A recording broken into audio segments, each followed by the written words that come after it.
President Bayo asoose ku kkolero lya bijimusa oluvannyuma n'agenda ku kkolero lya tiles erya Goodwill.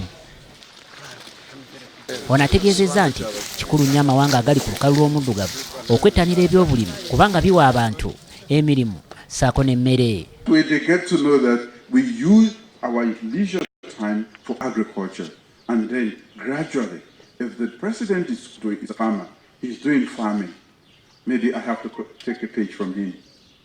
So this is what we are trying to do. But we also know that agriculture is so paramount and important. It doesn't only provide food security, but also brings in foreign exchange. President Bayo era agamba nti abantu balina okwettanira ennimi ey'omulembe nga kino kye kiyinza okwongera okubawa ensimbi mu bye balima. We don't also always have to be buying. That has been our problem. We take coffee beans, simple, we send them to Europe, they patch them, they grind it and put it back in a nice package and send it to us, and we buy them at exorbitant prices.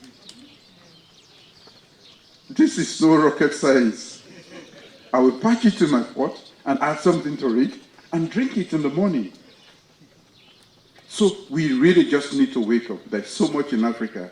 And although I come from West Africa, I'm looking at progressive governments around Africa. Omukwanaganya w'enteekateeka za Operation Wealth Creation, General Salim Saleh agamba nti okulima ebintu ebitundibwa n'okuteeka essira ku bintu ebimu kye kiyinza okubbulula abantu mu bwavu. The effort at commercialization of agriculture will be not achieved. Number two is prioritization and enterprise selection for the regions. Each of them has got different features and different soil conditions and ecosystems.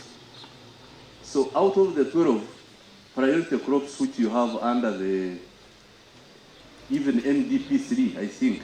Minisita w'ebyobulimi, obulunzi n'obusuubuzi Vincent Bamulanga Kisempijja agamba nti gavumenti essira esinze kuliteeka ku kwongera ku mutindo gw'ebintu ebikolebwa. One for the district, at least one for the beginning, but then I think we need to go deeper down, nearer to the farmers, so that our farmers are supplied with it. President Bayo oluvannyuma agenze n'alambula ennimiro y'omukulembeze w'eggwanga Kawumu mu Luweero Bulemeezi. Ono ali wano okumala ennaku 3. Chris Samalimu Semakula, BBS TEREFAYINA, Gambuuze.